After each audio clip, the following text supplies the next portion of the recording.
দোস্ত আমার, নষ্ট হইবা না, চরিত্রহীন হইও না বাপ। উলঙ্গ ছবি দেখো না, নর্তকী দেখো না, নারী দেখো না, মোবাইলের নারীর পিছনে এমন সুন্দর জীবন নষ্ট করো না আব্বা। টেলিভিশনের ওই নর্তকী ধোকা, ও তোমার জন্য হাসে না, ও টাকার জন্য হাসে। ফেসবুকের নর্তকী তোমার জন্য সাজে নাই, টাকার জন্য সাজছে।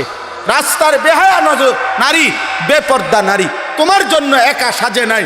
ওই বেডি যা পাউডার লাগাইছে, বেডির কথা হইল বুড়া হোক, জোয়ান হোক, 80 বছরের বুড়া হোক, 16 বছরের ফোলাইন হোক, যেই হোক, সবার জন্য দেখাইলাম যে পারো চাও।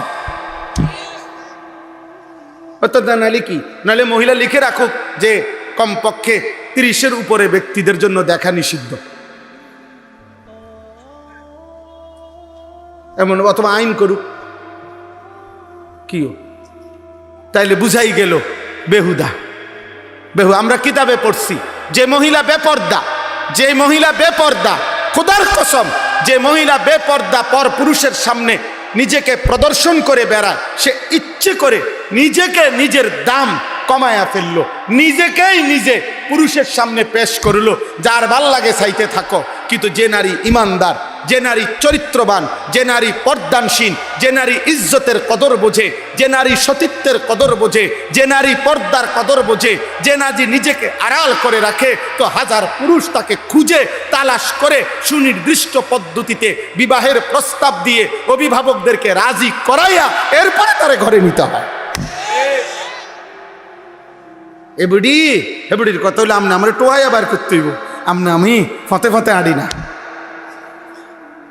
আমরা কিতাবে পড়ছিলাম সম্রাট দিল্লির বাদশাহ আওরঙ্গজেব আলমগীর, আপনারা অনেক সবাই নাম জানেন। দিল্লির বাদশাহ ছিল, পৃথিবী বিখ্যাত সম্রাট। এই আওরঙ্গজেব আলমগীরের একজন মেয়ে ছিল জেবুন্নেসা। এই মেয়ে খুব সুন্দর কবিতা লিখত, অনেক সুন্দর কবিতা লিখত আর কি।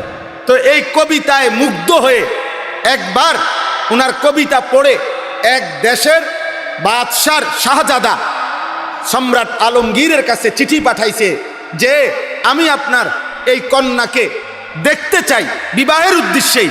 তখন সে বলছিল, এই মেয়ে তখন পাল্টা কবিতা দিয়ে লিখে বলছিল যে ফুলের মাঝে, ফুলের গ্রাণ যেমন ফুলের মাঝে লুকিয়ে থাকে, আমি জেবুন্নেসাও আমার কবিতার শব্দের মধ্যেই লুকিয়ে আছি, আমি আমাকে কখনোই প্রদর্শন করব না।